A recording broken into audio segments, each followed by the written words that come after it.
So finally, nagawa na natin ng video itong Clark Summerfest Run 2025.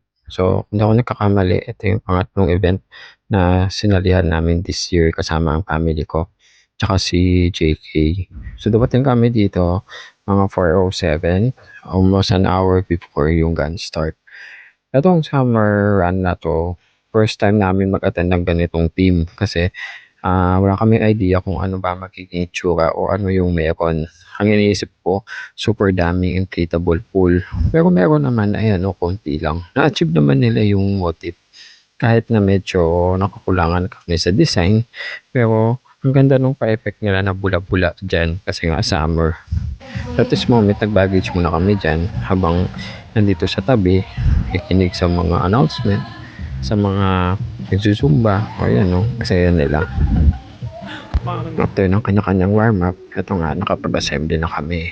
Lahat nga pala kami dyan nila, mami.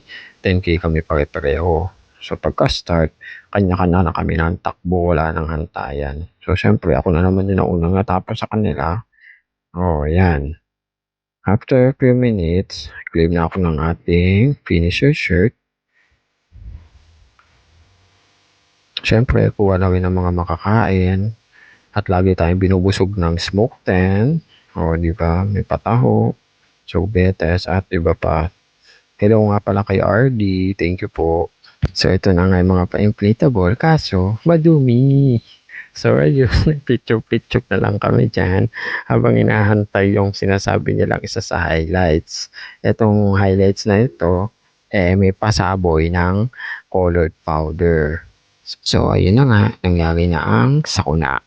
So ayan, lumabas na ako dyan kasi hindi ako natutuwa dahil nakakapuling talaga siya mga kaibigan.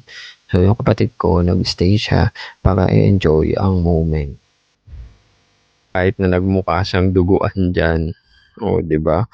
Pulang-pula po yung legs niyan pagkatapos pero mukha namang nag-enjoy siya. So syempre hindi papahuli ang ating family shot.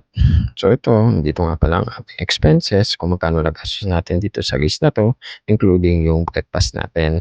Papunta na kami sa kotse dyan para kumain. So introducing the Philippine team. So Sita's Best, dyan na kami kumain at thank you po pala sa mga photographers natin sa mga fresh na shot na ito. Salamat!